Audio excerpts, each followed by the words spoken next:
So welcome to this free Akashic Trancework webinar. And tonight we're going to cover some really amazing topics that we just love to talk about. So if you have any questions at any time, feel free to jump in. You can speak up if you wish over the video chat, or you can just type in the chat box there. Anything that you say will be recorded. The chat messages will not be recorded. So just be aware of that if you do want to share or ask anything. We're here to connect and to receive anything you need. So I'll make sure that we go into the astral boundaries quite a bit so that we can understand what that means. But before we do that, I want to talk a little bit about what Akashic Trance work is and the people that tend to be drawn to these experiences. In Akashic Trance work, we explore levels of consciousness. We explore different levels of awareness, primarily for the purpose of doing deep personal healing work. Sometimes we talk about this as shadow work or release work. A lot of that is involved in our processes because we want to become clear, right? A lot of us have a lot of density, a lot of heaviness in ourselves. We've inherited so much stuff from our lives, from our past lives, from our ancestors, from the world around us. The world can be a heavy place to be in. And we feel it in our bodies. People that are drawn to this work are very empathic, empathetic, loving people. Yeah, trauma and loss. It's part of our life, and we all hold it close. We don't get a lot of time to express these things. We don't get a lot of space to express these things. So we want to create spaces and tools within ourselves. We want to show you how to create spaces and tools for yourself and within yourself to allow those things to move out of your light body. Because once you do that, once you make space within yourself, there's just no limit to what you can achieve. We have so many self-imposed limitations, so many beliefs about ourselves and about the world that hold us back from being who we truly are, from being who we can be, from fulfilling our potential, from cultivating joy. Joy is a gift that we are all worthy of. We are all worthy of being joyful, of being happy, and we're all carrying so much stuff inside of us. And a lot of us have been doing this work for years, and there's still more and more, and that's fine. We'll maybe never be perfectly clear, perfectly healed, but we can always find new and better ways to remove these things from our energy bodies, from our light bodies. We don't have to hold on to them. Memory may always be there, but the effect that those moments have, that those memories have on our bodies can be released. And it's not as hard as we think it is. But in order to do that, we need to connect with the subconscious mind. Right now, we're connecting on a conscious mind level. Ron, I'm sorry for your loss. And a lot of people that are drawn to us are dealing with grief and loss. And there is a deep understanding that we've learned that those beings we love never truly leave us. So there are things that we can do to show you how to make those deeper connections and to, yes, potentially make that connection. And I'm not going to claim that we can always do this. It would not be ethical for me to do that, but we have had success. My partner, Astara, who is in here, has had a lot of success connecting with her late father through these astral practices. So there are real things that happen. And much of what we need to do in order to open those channels is to release fear. I deal with a lot of people that are going through grief because grief is part of life, right? There's no easy way to push grief out. Grief needs expression. All of these things need expression. Space to express, space to feel. So again, I'm sorry for your loss. And I can only imagine, you know, it seems like just yesterday, I'm sure. So if you want to talk about that more personally, feel free to reach out. We can talk about it. We can schedule a consult or just, talk a little bit as friends. It's fine. Let me know what you need to do. So in order to get down to these states where we can connect to the astral, we have to understand a little bit about how our brains work, right? And I don't know if either of you know anything about brain science or brain waves or anything like that. Some of these things are kind of common knowledge. But we often talk about different brainwave patterns. And in the Akashic trance work, we've come to understand, yeah, great, great. We've come to understand that the trance states that we can induce do connect to what is described as these different brainwave patterns. So one of the most easy trance states we can get into is an alpha trance state, right? Anytime that we're daydreaming, anytime that we're just kind of reflecting, sitting back, maybe very lightly meditating or even lightly just relaxing, napping, we go into this alpha state, right? Where we're reflecting on our inner world. We're reflecting on our inner imagination or creativity. We might even be ruminating a little bit, but we're pretty relaxed. We're aware of our external surroundings. Our egos are pretty active. We know what's going on around us. We could be interacting or walking around, although we're more relaxed than we would be in a full beta state. When we have a lot of beta waves active, then we're fully engaged with our external world, which is what we need to do to be able to fully ground in. So we need those beta waves, that beta activity, to accomplish our tasks. Although those same beta waves are also present when we're afraid, when we're experiencing a lot of fear, because the animal self, which we sometimes call the lower self, needs fear. It needs those external senses. It needs that activation of external awareness to survive. But we try to move away from inducing beta waves in trance states in Akashic trance work because we want to connect to the inner, connect to the astral. And there are some times when we want to connect with those beta states more, especially if we're not very grounded. Hi, Faye. Thanks for joining us. We're just talking about some different trance states that are available to us all. And we talked a little bit about the alpha trance, which is a very relaxed, kind of daydreamy state that most of us pretty easily fall into. And we're talking a little bit about beta waves. So I don't know if you're familiar with brain science and brain waves, but we were just talking about how easy it is to get into an alpha trance, how most of us are very familiar with alpha experiences. If you've ever done anything like ayahuasca, if you've ever done psilocybin, if you've ever done LSD, those things induce a very powerful alpha state where your inner visual world, your inner visionary world is projected out. Or maybe you're seeing the world for what it is. It's hard to say, but you're seeing a symbolic experience outside of yourself that you would normally only see within. So those are very powerful states, but sometimes they can be a little bit chaotic, right? We may not understand what we're always seeing. So in Akashic Trance work, what we do is we try to interpret what we're seeing in a certain way that allows us to make sense of it. Most of the people that are drawn to this work are people that are very astrally, psychically, spiritually active. But how do we understand these things that come to us? How do we make sense of them? There's so much different information out there, right? There's so many different sources out there. We've done a lot of different study. All of us, everyone here, I'm sure, has looked at a lot of different modalities for meditation, for healing, for spiritual work, for psychotherapy. All of us have done all of these things, I'm sure, because that's the kind of person that's drawn to Akashic Trancework. That's the kind of person that comes to these webinars. People that have done a lot, but they don't necessarily have a unified field of energy that they can tap into because there's so many different levels of understanding. And that's the key, right? We have different levels of understanding. We have different senses. The Egyptians taught us that we have 360 senses that we can access at any given time.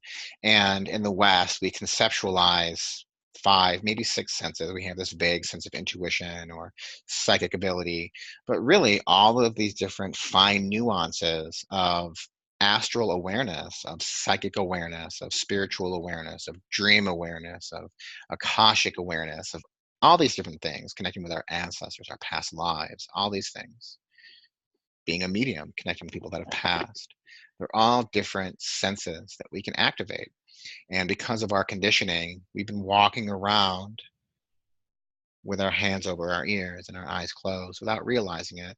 And when we do get the occasional glimmer of understanding, we don't necessarily know how to make sense of it because our culture and our language have not really developed fine-tuned understandings of what to do with these senses what to do with this information that we're receiving. How do we interpret it? And we're not here to tell you how to interpret it, but we're here to show you how to figure that out for yourself. And the way that we do that is to guide you into different trance states and teach you how to bring yourself down to those trance states so you can have those powerful experiences. So the alpha trance, the basic light trance state, is very easy to get to. You go there all the time. Some of us have a hard time not going there. Maybe grounding is the issue, but what we do there is very important. A lot of us just kind of use that space to plan or to daydream or to reflect or to maybe think about some memories. And how we use that space determines largely what happens in our external world because it determines where we focus our energy. What are we doing in these alpha trance states? What are we doing when we're just visualizing, we're just thinking about something? We're building something in our mind. We're building an astral construct. When we use the term astral, we're talking about everything within, everything that is mental, emotional, energetic, everything that can't be easily defined by the laws of physics, right? Our astral experience. Now, at the high end of the astral experience is the out of body experience or the astral projection. I'm going to adjust this camera a little bit. The astral projection is when you actually have a concept of yourself outside of your body. Sometimes it's called an OOBE, out of body experience, where you are moving outside of your body. You may have a concept of yourself attached by this silver cord. Possibly that's kind of the classic description of the astral experience. And you're completely unaware of what's going on with your physical body, right? You're out there in the dream realm and the spirit realm, completely disconnected. A lot of us do this naturally when we're sleeping. In a way, you might say that a deep sleep or a lucid dream is astral projection. That's probably true to some extent. However aware we are of our body determines what level of trance we're at. So if we're in an alpha state, we're obviously not astrally projecting, but we are astrally aware. We're aware of the astral version of everything around us. If you close your eyes right now, you can take yourself very easily into an alpha state. And one of the easiest ways to do this is just with basic breath work. And again, if any of you have worked in any kind of spiritual modality, we always talk about breath work, right? The breath pattern to bring us into an alpha state is usually between 5 to 7 breaths. On the inhale, 5 to 7 counts on the inhale, and 5 to 7 counts on the exhale. So it depends on your lung capacity, however long that you normally breathe. You just want to go a little bit longer, a little bit deeper, really. So let's try it right now. Let's go into just kind of a nice, relaxed alpha state by just doing some counting. I'll count right now to 6. I'll count 6. As you inhale, 1, 2, 3, 4, 5, 6. And you exhale, 1, 2, 3, 4, 5, 6. That's fine, Ron. I can make sure that you get some recorded material later too. Just message me and we'll make sure that happens. So for now, we're just doing some breathing. Inhale, 1, 2, 3, 4, 5, 6. And exhale, 1, 2, 3, 4, 5, 6. Let's do that for about 20 more seconds. 1, 2, 3, 4, 5, 6. 1, 2, 3, 4, 5, 6. Just continue on your own.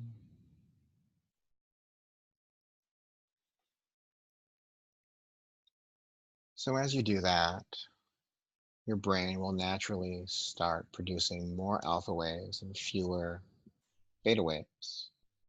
You find yourself still very distracted by your physical body, that's fine.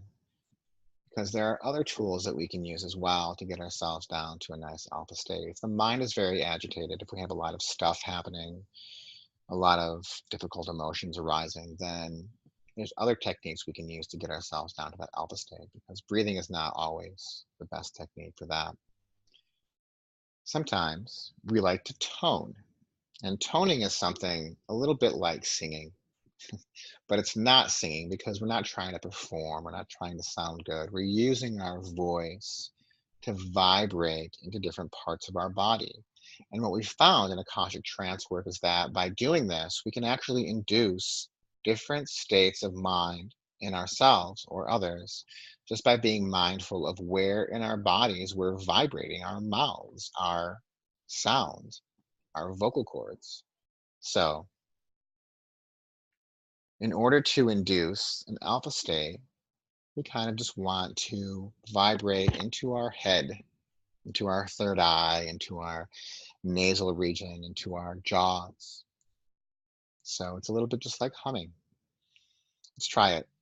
It's fun. I don't know if you'll be able to hear me very well because of this mic, but we're just humming into our nose, into our mouth, into our head. Take a deep breath, fill your lungs. Mm.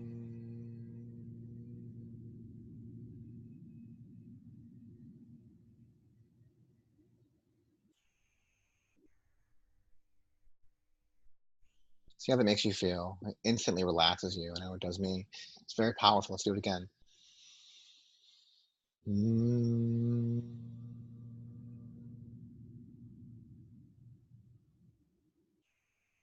And you'll find as you do this practice, you can move the sound up and down your body. Some of you may be vocal performers or singers, and this will be familiar to you. You may also be familiar with different mantras and chants and how each energy center, how each chakra has its own syllable, its own tone, its own note. But in this, we're just trying to experiment and play with how sound moves in our body. And if you can just tone humming into your head, into your third eye, your throat, your crown, you bring yourself to those alpha states very easily. Now, sometimes we want to work in deeper states of trance, right? And this is the more well-known trance state, which is referred to as the theta state. And theta states are what we achieve when we're dreaming. When we're dreaming, we're in a very relaxed state where we're fully engaged with our astral space. We're fully engaged with our inner space. And when we're in there, our awareness of our bodies is pretty reduced. The deeper you go into a theta state, the less aware you are of your external phenomena. In a very deep theta state, somebody could probably come along and touch you and pick up your arm and it would just fall because you're in so deep that you're not even paying attention to those things. And those things can happen in an induced theta state. But even when you're dreaming, if you're very deeply dreaming, you're in the theta state. Lucid dreaming is definitely a theta state. It's a very engaged theta state. If you can lucid dream, you are astrally traveling already, I believe. It's very powerful. The more control you have over your dreams, the more of an indication is that you're well grounded and that you're able to move in astral states very easily. But the nice thing about an induced theta state is that you can do that same work consciously while you're technically awake. It makes it much easier to recall what's going on. And you can also have a guide or an asker work with you in those states to help you interpret what's going on. Because what we're doing in these alpha states and theta states, these trance states, is we're actually trying to actively engage with the subconscious mind through symbolism, through creativity, through our ability to intentionally think, right? Yeah, I'm glad this is resonating for you guys. So, yes, I'll show you how to get into that theta state here in a moment. It's actually not that hard. Now, what the trick of managing theta states is not falling asleep because naturally speaking, when we go into a theta state, we want to continue down the relaxation pathway, and that will take us down into a delta state. And delta sleep is very important to our bodies. It's very healing and very rejuvenating, but there's not a lot of visionary stuff that happens. You can receive healing, you can receive sound healing, which is something else that we do. We work a lot with tones and singing bowls. So delta states are very healing in themselves. But we want to try to find that theta sweet spot. And that's kind of the art and science and magic of Akashic trance work is how do we find that kind of tightrope between alpha and delta? right? Between kind of just lightly relaxed, but our egos are still active, and deeply asleep to where we don't even care because we just want to rest, which we need sometimes. But in theta states, we can do a lot of really powerful work. So if you can bring yourself into a theta state, into a place where you can do that inner journey, where you can explore your visual, sensory, internal experience, that's the astral experience. That's the full astral experience. I would talk about astral journeying or astral projecting or going to other dimensions of being. You can do these things in alpha states. You can do a lot of very powerful visualization work in alpha states, but the theta state is where a lot of that inner work happens, where the deep shadow work happens, and where we can begin to re-entrain ourselves, to recondition ourselves, and to explore other realms of being, other dimensions, because the portal to the Akashic record, to the Akashic experience, is the heart, is the heart center. And to get to the heart center, we have to clear our bodies. We have to clear all the muck, all the gunk, all the yuck from our bodies. So that's what we do in Akashic trance work. So back to the point of theta trance. Typically speaking, you can take the same methods we use for inducing alpha trance and just make them a little bit different, right? So we have breathing and toning, right? The theta breath is typically, depending on your lung capacity, 7 to 9 counts per inhale, 7 to 9 counts per exhale. If you're a male, it's probably going to be closer to 9. Women usually have smaller lungs, probably more like 7. But really play with it, make it natural. But you don't want to be breathing so deeply that you go down into delta sleep. Now, if you need delta sleep, then you can go to like 9 to 15 counts. If you do a 15 count breath, you'll make yourself fall asleep pretty quickly, right? There's a variation of this where you can actually hold for the duration too, and that's common in breath work. So you can do counting, holding, exhaling. You can do inhale, hold, exhale, or you can just inhale, exhale. Either way, it's about understanding the difference between the gaps. So you want to customize this process because they're all different, but understanding your breath and how it corresponds to the different states of awareness can be very useful. And once you've done it enough, you don't have to keep thinking about it. You can tell yourself, I'm going to do my alpha breath. I'm going to do my theta breath. I'm going to do my breath. It's very important because we want to be able to relax the body and mind. And that's what's important, to have a full astral experience. Your body, your lower self, your animal self has to be relaxed. So the count again for theta breath is 7 to 9. So let's do an 8 count, and just for a minute or so, we'll experiment with doing a theta breath. So you may want to lay back or sit back. Having good neck and shoulder support is nice. We're going to do an actual induced theta state here in a few minutes, but before we do that, let's go ahead and just do some breath counting. So in for 8, 1, 2, 3, 4, 5, 6, 7, 8, and out. 1, 2, 3, 4, 5, 6, 7, 8. In. 1, 2, 3, 4, 5, 6, 7, 8. Out. 1, 2, 3, 4, 5, 6, 7, 8. Just continue at your own natural rate, allowing yourself to deeply relax, but not quite sleep. You'll be able to notice when your thoughts start drifting a little bit. It's normal. So we can use the breath to bring ourselves to these theta states, but we can also use toning. And again, toning is a good way to get ourselves into our bodies, and it feels really good. It feels really, really relaxing to our entire bodies. So to tone ourselves into a theta state, we want to feel the vibration between our heart and our solar plexus.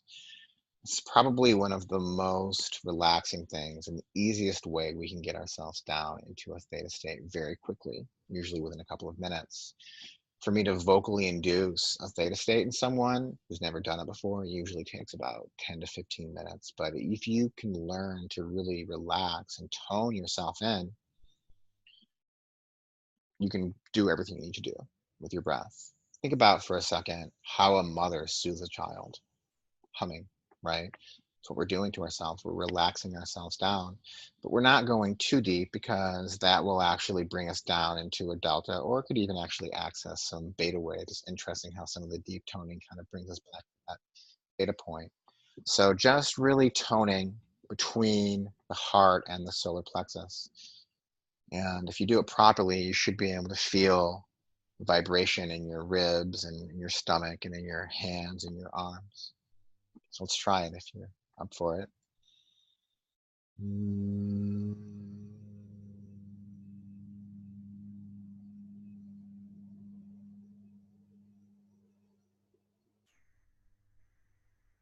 You can adjust too. You can play with the sounds. You can play with the vibration. It's really all about frequency. Everything in the universe is about frequency, right? So if we can master the right tone, the right frequency, then we can bring ourselves to any state of awareness. You can get elaborate with this. You can have chants or tones. What you'll notice is that the sound that I'm making is half of an ohm, right? The O is the creation of the universe, and the M is the distillation into structure, right? So you can always just ohm into different parts of your body, or you can do the actual mantra, the tone that's associated with the different chakras if you want to. But really, it's about just feeling the vibration in your body. You can do a lot of work that way. It's very powerful. So thanks for listening to me talk about all that. Obviously, I'll go on and on, so I try to be conscious of time.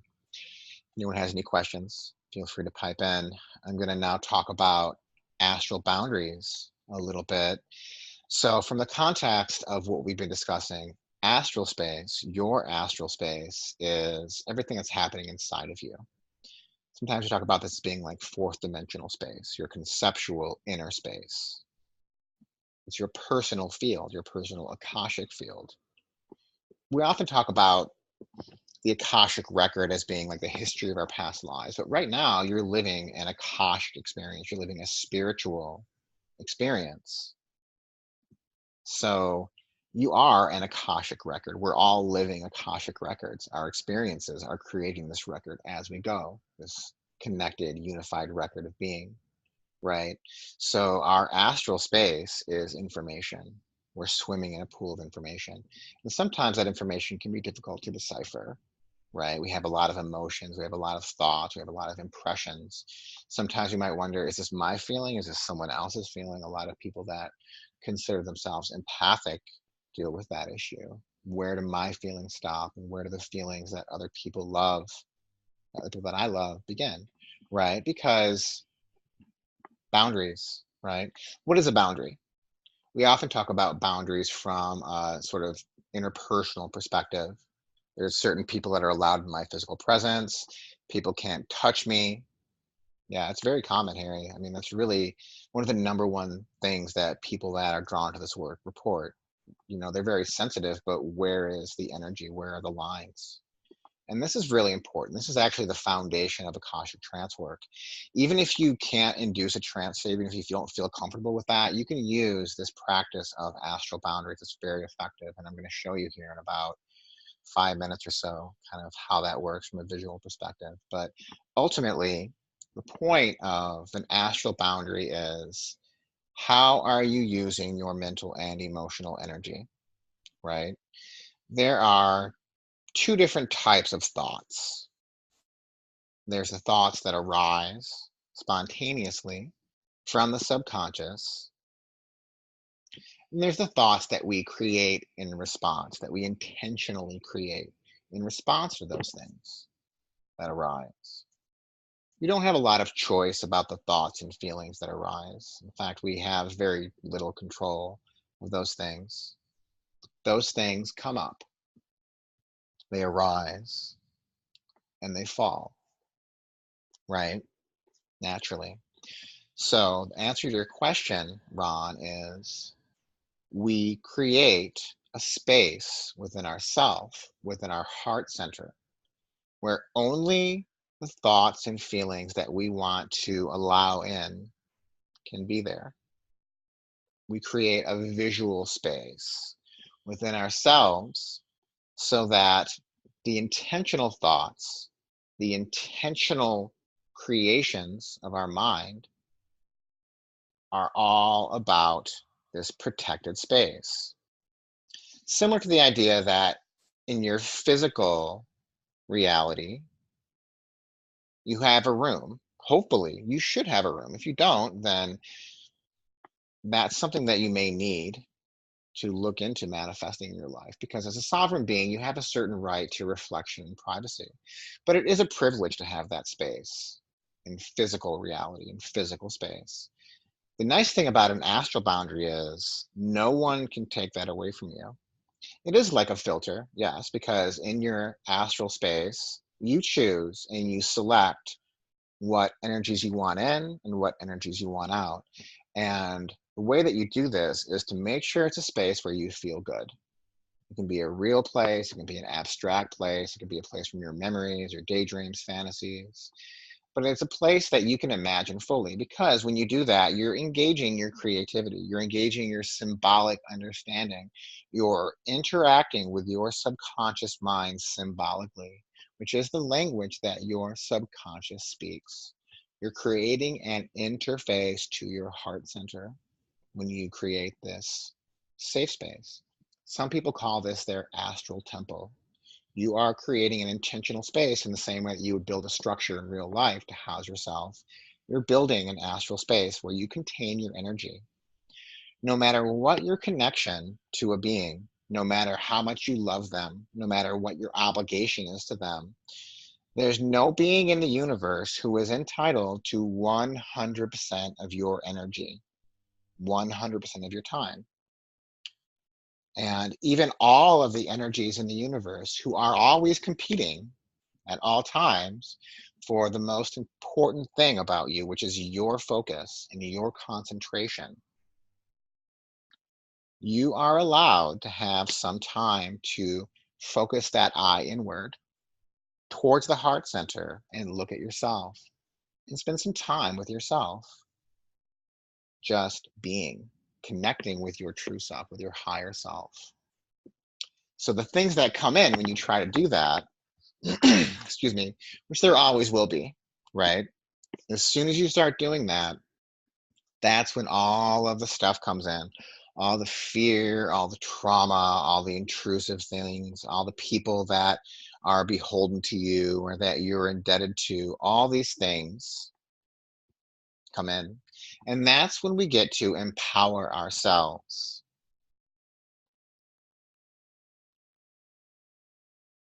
Here's a question. A way to get away from the chaos of 3D. Yeah, I mean, it's a way to get within. It's very effective for people that are in very difficult situations. If you can cultivate this, you can find happiness and peace and joy in any situation. There are Buddhist monks who have done these kind of practices and found perfect happiness, even being in prison as political prisoners. So honestly, in any circumstance, you can do this. Now, the reality of it is that we do encourage having safe physical space. Physical space is important. We don't want to try to escape our space, but by allowing ourselves to visualize the space, we are informing our experience outside of ourselves too. We can use these tools to manifest physical things in our reality that are more in alignment with ourselves, more in alignment with how we want to live. It's actually very powerful. So we use these astral boundaries in many ways, but the primary astral boundary is here in this safe space, in this heart center. Acceptance is very important. Yeah. So let's talk a little bit about why we want astral boundaries. So we want astral boundaries so that we have some time to ourselves. And we'll go into this a little bit. I want to actually kind of show you how it works, right? But how much time do you spend focusing on something that you really don't want to be focusing on? Maybe there's a person, maybe there's a memory, maybe there is an idea, maybe it's just the suffering of everyone else in the world. right? I mean, you're a compassionate being, you're a loving being, and there's so much injustice in the world that it's difficult, right? But none of that is being served by continually just pouring out all of our energy, by continually martyring ourselves. No matter what our obligations, we have the right to have time to ourselves to fill our cup so we can be more compassionate, more effective healers, more effective people, more effective partners, more effective parents. Even 30 minutes a day, 5 minutes a day, even 1 minute a day. Do you spend 1 minute a day just focusing on yourself, just loving yourself? Do any of us do that? Yeah, it's you hit the nail on the head there, Faye. Yeah. And both of you, I can be compassionate to everyone, but me, you can't pour from an empty glass. Yeah. So you guys get it. You completely get it. And this is a very practical tool you can use to establish astral boundaries is to empower ourselves, take back some of our power. Even the person you love most in the world, or the people you love most in the world, can give you some space. Okay. And that's what it's about. Whatever you are thinking about, whatever is on your mind, whatever's weighing your heart is within your astral boundary. These partitions, these astral psychic partitions, are very useful for understanding ourselves. But we need to be able to ask the things that don't belong there, step outside of ourselves.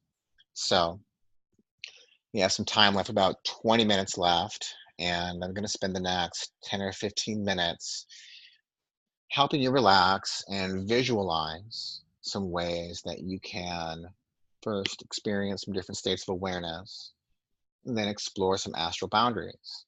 And there's no right or wrong way to do this, but I do suggest that you just lay back. If you're not using a headset, you may want to get one so that you're fully present with the experience, and just laying back or sitting back with good neck support and good shoulder support in a comfortable place. Give a moment or so for everyone to find that point of comfort.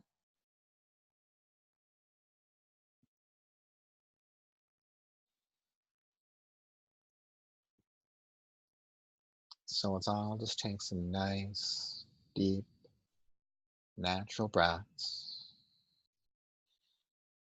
Breathing in and out, filling the stomach with air, and releasing. And we'll start with the 5 count as we breathe in. 1, 2, 3, 4, 5, and out. 1, 2, 3, 4, and 5. And in.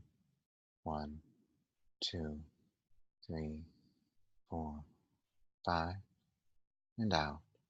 1, 2, 3, 4, 5. Just continue breathing your own natural rhythm, just allowing yourself to fully relax, making any other adjustments you need to make. You may find your thoughts beginning to wander, and that's okay.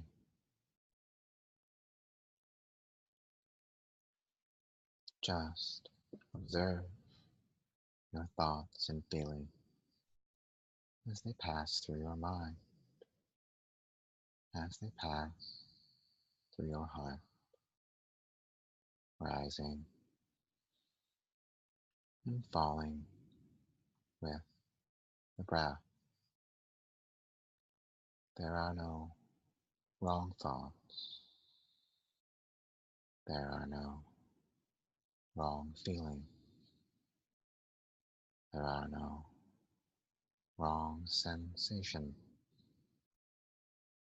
All is just experience. All is just relaxation, allowing your body and mind to deeply and fully relax.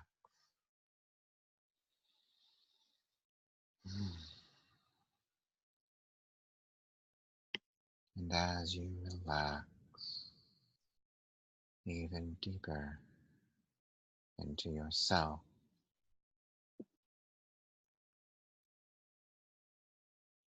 your breath becomes a bit slower. Let's count to 8 as we breathe in. 1, 2, 3, 4, 5, 6, 7, 8, and out. 1, 2, 3, 4, 5, 6, 7, 8. In. 1, 2, 3, 4, 5, 6, 7, 8, and out. 1, 2, 3, 4, 5, 6, 7, 8. Continue to breathe in a natural, easy rhythm. If you begin to fall asleep, just breathe a little faster. If you begin to become agitated or anxious, begin to breathe a little slower. Find your perfect personal pace of breath.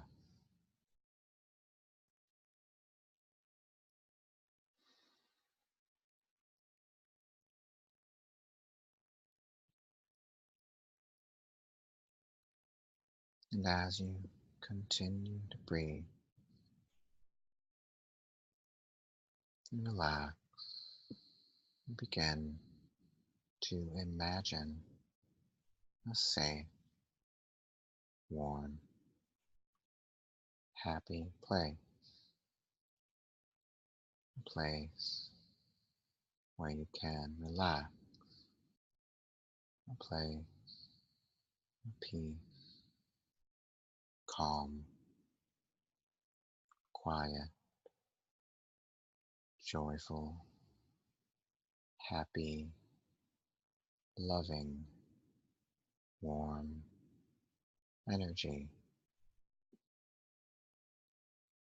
This could be a place you've been before, a place you would like to go, a place from your memory or daydream.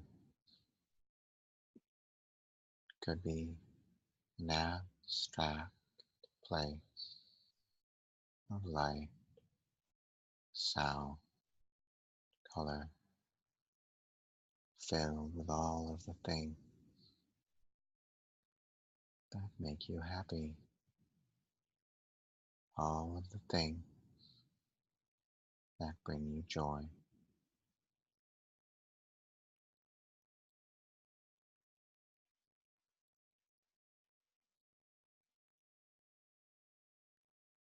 Engage this place fully,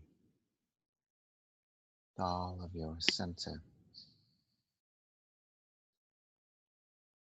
What are the sounds, the color, the texture, the smell the sensations that are associated with this safe, happy place.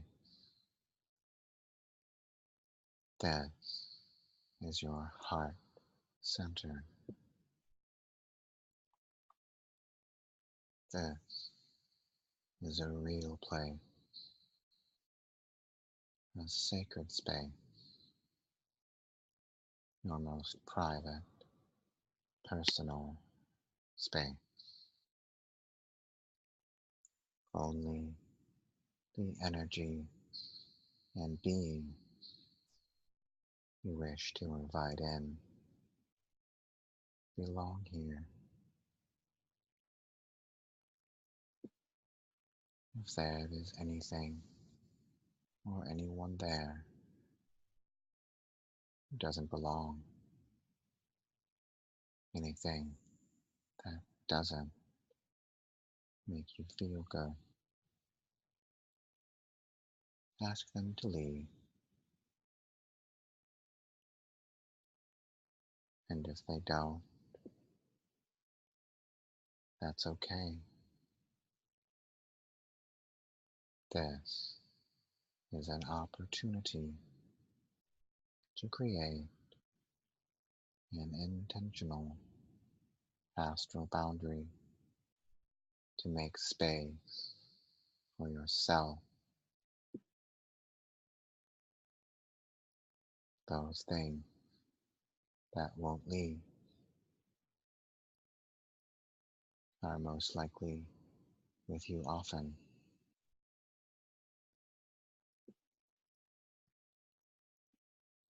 They may weigh heavily upon you, or perhaps it's just someone you love very much, someone you occupy much of your energy with, a child, a parent, a partner, a friend.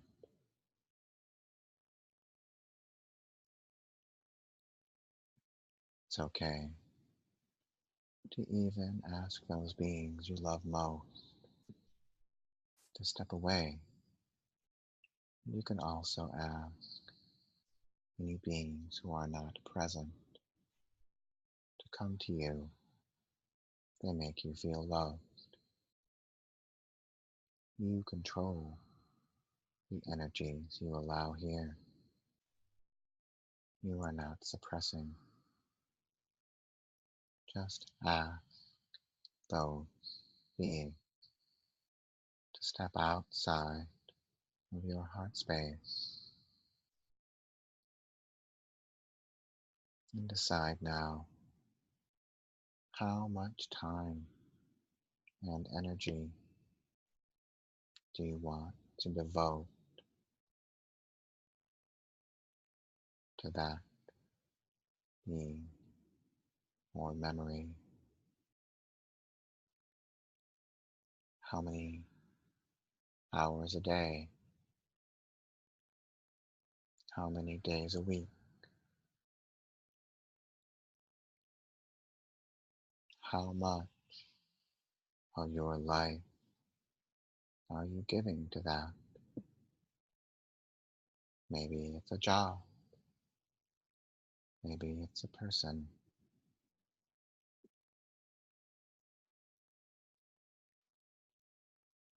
Maybe it's a difficult memory. Maybe it's all of these things or none of them. Maybe it's just a vague sense of dis-ease and discomfort, like you should be doing something else. That's not the case. You are exactly where you should be.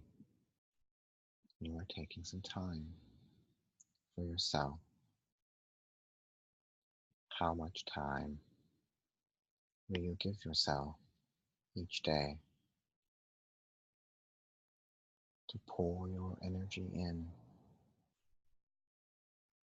to your heart center to receive yourself with unconditional love and compassion. You can always invite in guide, ancestor, spirit being. You choose who you want in, even the ones who have passed. This is your astral home, your astral space, to do with as you choose.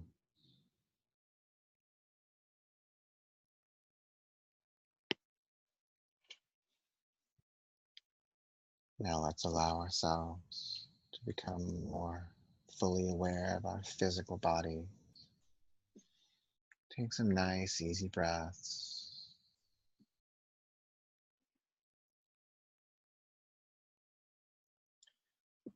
Yeah, it's a process, Harry. We actually have quite a process that we go through in order to release our traumas in gentle, effective ways. Akashic Trancework can actually take us through these processes very quickly and very rapidly, but we found that we don't really want to do that. We don't want to go in and start just uprooting things sort of willy nilly, so to speak. We want to approach these spaces gently. We want to positively reinforce ourselves. Everything starts at the heart center.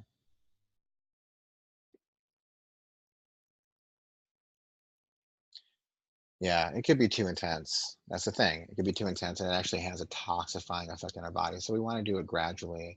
The process that we teach and that we guide people through, we call it the ARE cycle.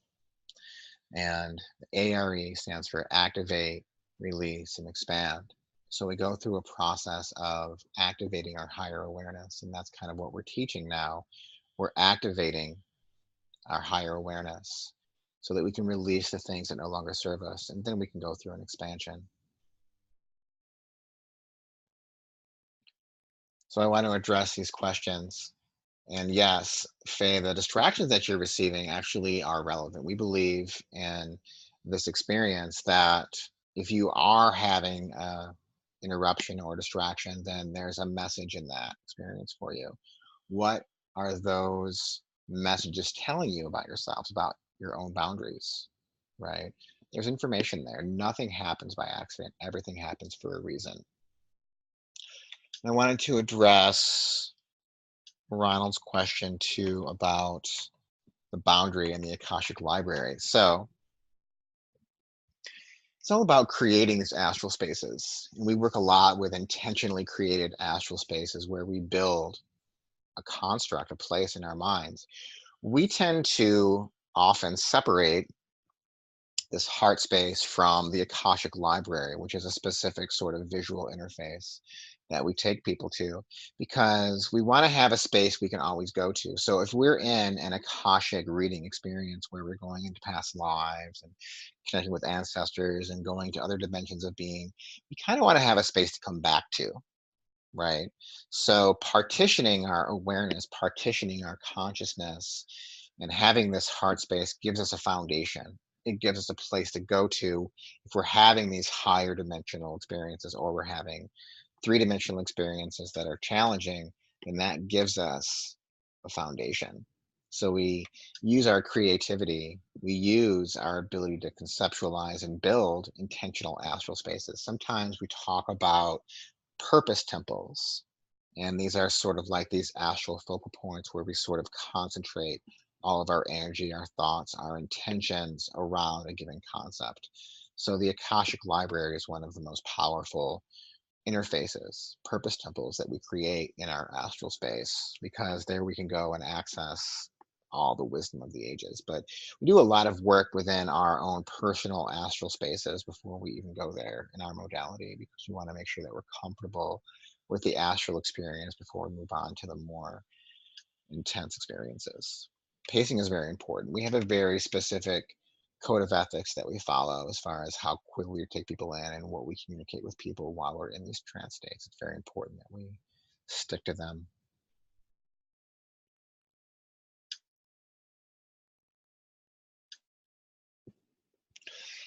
Ron, a big part of experiencing astral boundaries is connecting with our emotional selves. Emotions are difficult, right? What you're receiving is important information about the state of your lower self, the state of your mind.